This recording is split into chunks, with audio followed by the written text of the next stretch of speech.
Bonjour à tous, bonjour les chouchous, bonjour les loulous. Je suis chez une amie à qui j'ai demandé l'autorisation de faire une petite vidéo. Cette amie, je vais vous raconter ce qui s'est passé parce que ça a un intérêt scientifique. Puisque je vous dis depuis des années que si tu patientes, l'univers répond à tes besoins. Deuxième chose, pour que ça fonctionne, il faut avoir des relations sociales riches, variées, et être plutôt dans un esprit de communauté et pas dans des rapports monnayés comme actuellement, dans l'individualisme, l'égoïsme, la compétitivité, les dualités, et puis surtout le consumérisme. Donc j'ai une amie qui m'appelle, elle me dit David, j'ai l'ordinateur de Michel, puisque elle a plusieurs ordinateurs, elle me dit celui-ci je voudrais le donner, ou sinon je vais le jeter à la poubelle. Alors je lui dis parce que Michel c'est un ami que j'ai perdu il y a un an, et je lui avais dit que je m'occuperais de l'un ou de l'autre si un jour ils étaient seuls, tant que je pourrais en tous les cas leur rendre service. Alors elle me demande, elle me dit est-ce que tu as besoin d'un ordi? Je dis si t'as personne à qui le donner, pourquoi pas.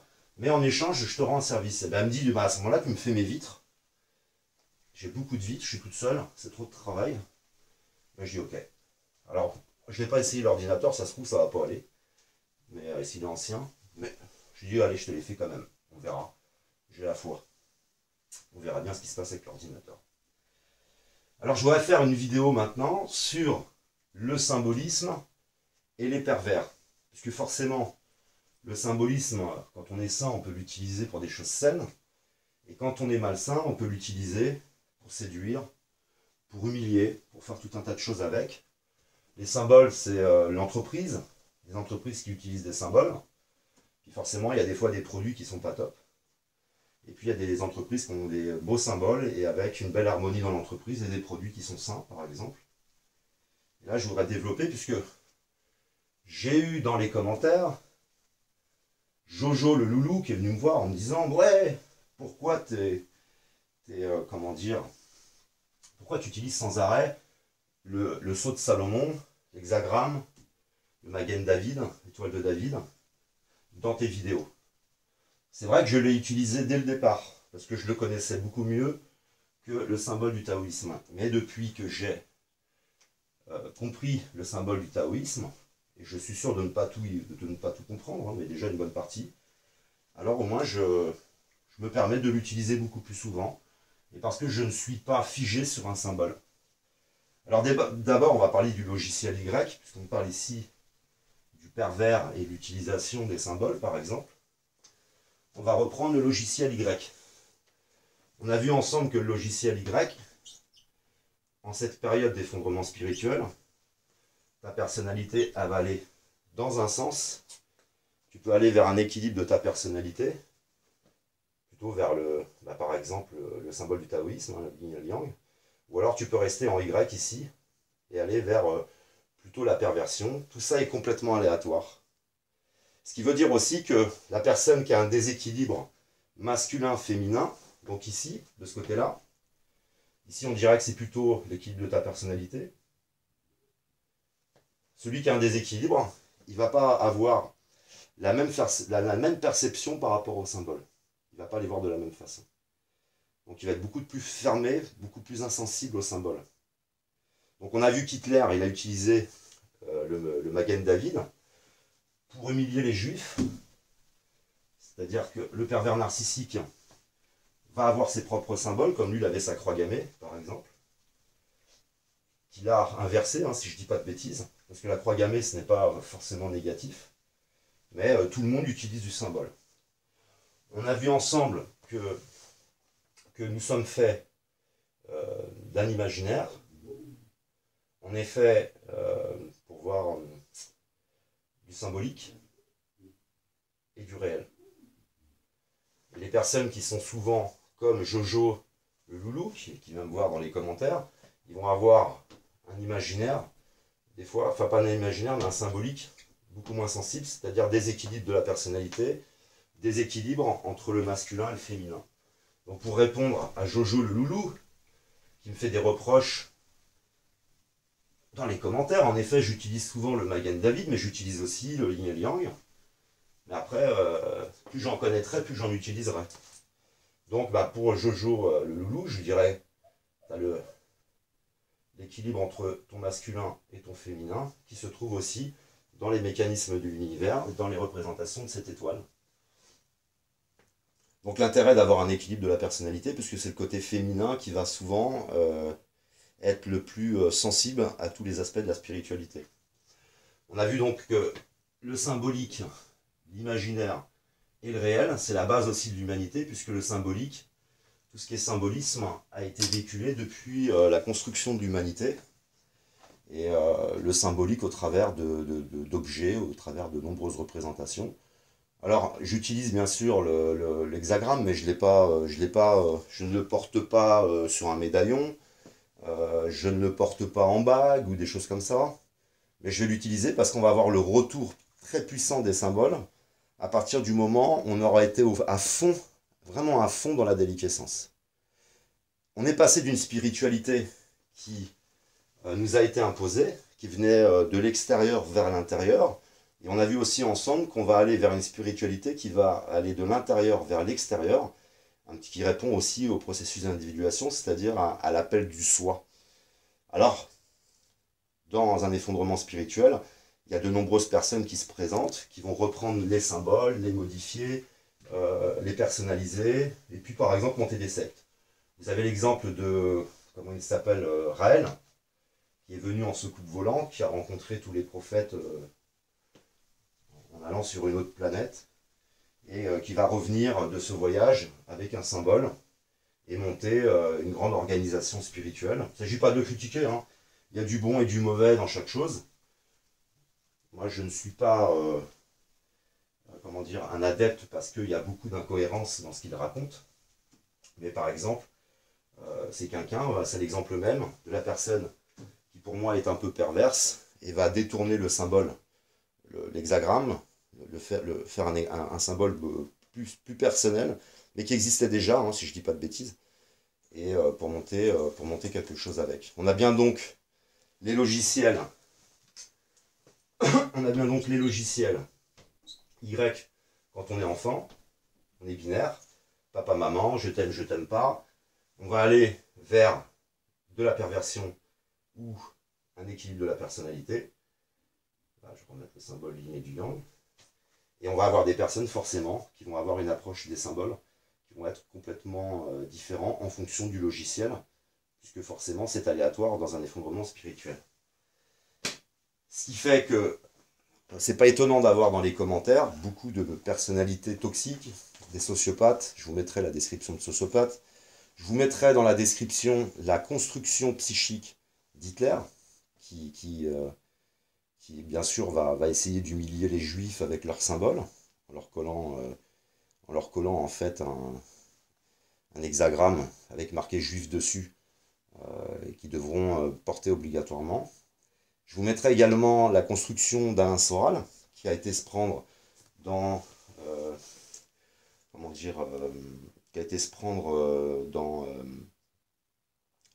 un mémorial juif. Il a été se prendre en photo en faisant une quenelle. La quenelle, c'est aussi une forme de symbole de se la mettre profond. Toujours un peu d'immaturité et de vulgarité, mais c'est pas très grave, c'est la période qui est comme ça.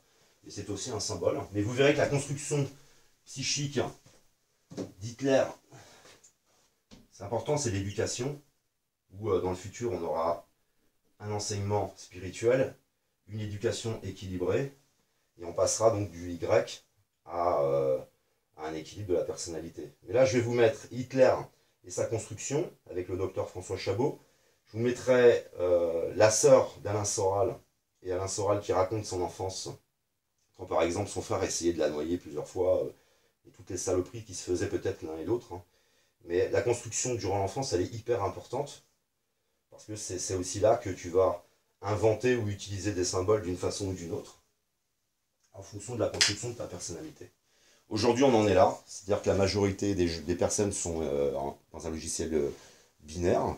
Je suis toujours un peu binaire pour certaines choses, mais c'est vrai qu'après, toute la métamorphose que j'ai vécue sur Internet m'a permis d'aller vers le ternaire, d'aller dans ce qu'explique aussi Patrick Burenstenas, je vous le mettrai également en lien, où il explique, il y a le savoir, c'est voir ça, c'est-à-dire qu'on voit les choses qui sont relativement simples à apprendre et à trouver, mais après il y a la connaissance, Et c'est la renaissance, co-naissance, la connaissance à deux, et qui te permet de renaître et qui te permet de percevoir, et qui va t'emmener à la dissolution de ton ego, et à te connaître toi-même, hein, et aller beaucoup plus vers un équilibre de ta personnalité. Mais ce qui m'intéresse dans le témoignage de Patrick Buren-Stenas, c'est que il explique la première chose qui l'a motivé à trouver les secrets, ça a été une motivation qui tournait autour de l'ego, hein. Il ne s'agit pas de juger, mais de plutôt proposer à tous d'aller vers cette connaissance, vers cette métamorphose, parce qu'elle est accessible à tout le monde.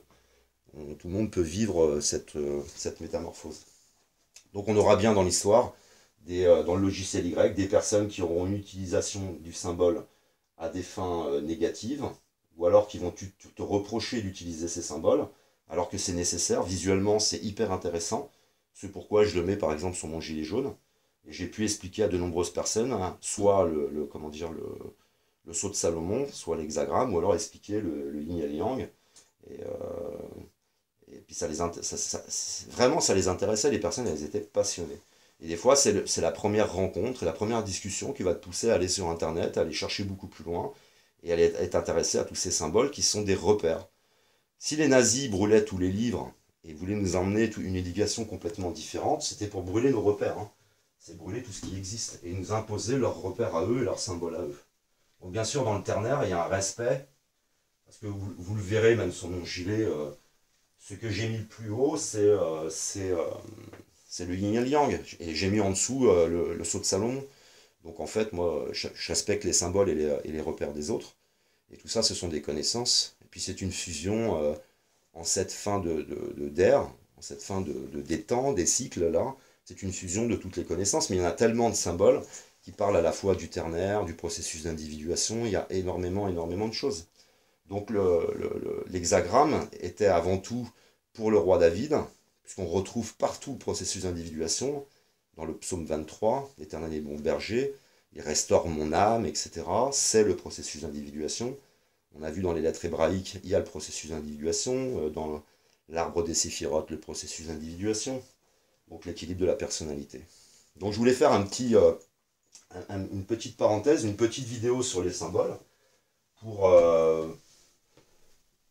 développer surtout sur l'aspect de l'approche des pervers, des logiciels Y, qui vont souvent, que j'appelle moi langue de serpent ou langue de pute, qui vont souvent utiliser tes symboles, en détourner le sens, voire t'humilier avec. Mais forcément, maintenant, si on voit ce schéma, je pense que ça aide à comprendre, hein.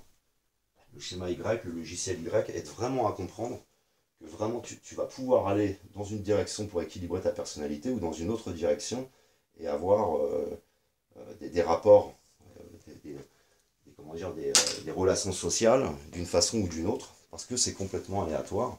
Et c'est à nous de faire un travail sur nous-mêmes, d'en prendre conscience, puisqu'on là, on va aller vers beaucoup de dévoilement, de révélation, on va aller vers un niveau de conscience beaucoup plus élevé, et puis ce sentiment, vous savez, qu'on a à l'intérieur, l'appel du soi, va être beaucoup plus favorable, beaucoup plus stimulé en cette période.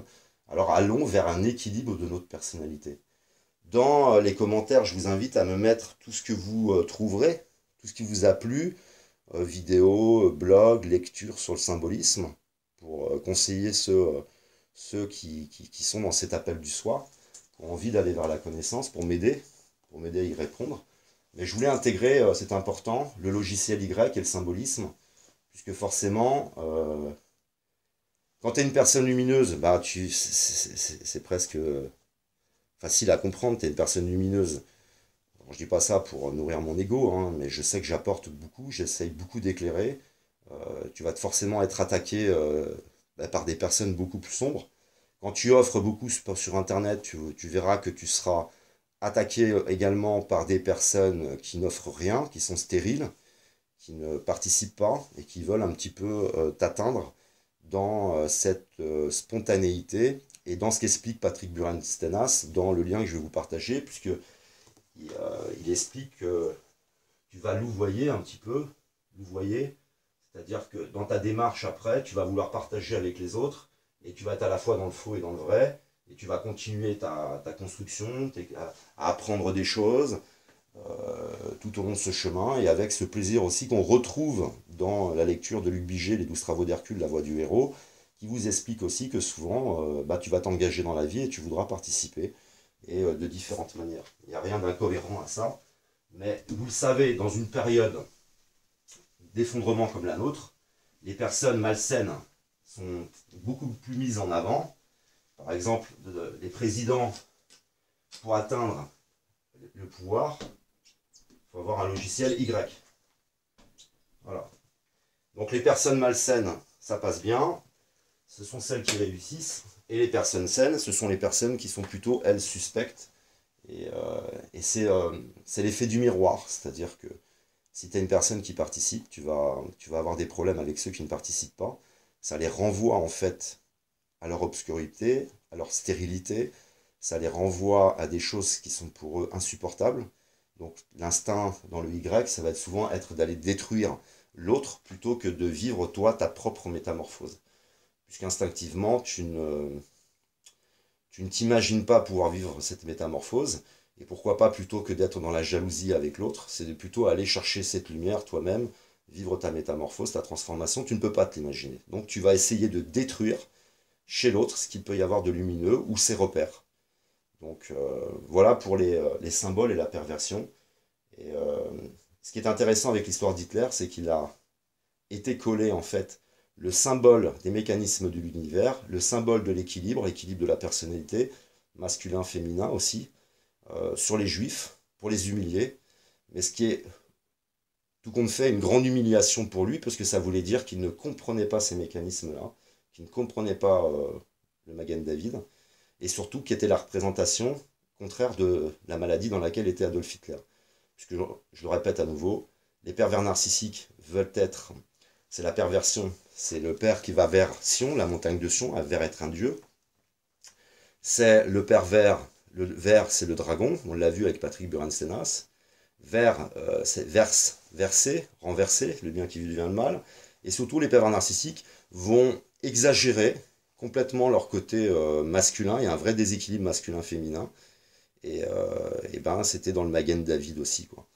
Donc voilà pour cette petite vidéo. C'est aussi pour répondre gentiment à Jojo le loulou. Non, non, je n'utilise pas que le Magen David. J'utilise les symboles simplement que je connais, un tout petit peu, pour essayer de les partager avec tout le monde. Et ça nous aide visuellement, puisque on est fait de différents sens. Et puis ben, la vue, ça en fait partie. Voilà, je vous quitte là-dessus, puisque je suis venu chez mon ami lui apporter un peu de propreté, ramener de la lumière dans sa véranda, dégager tout ça, pour avoir une vision un peu plus claire du symbolisme et de la perversion. Merci de m'avoir écouté, je vous aime, que l'amour, l'art et l'autre soient avec vous.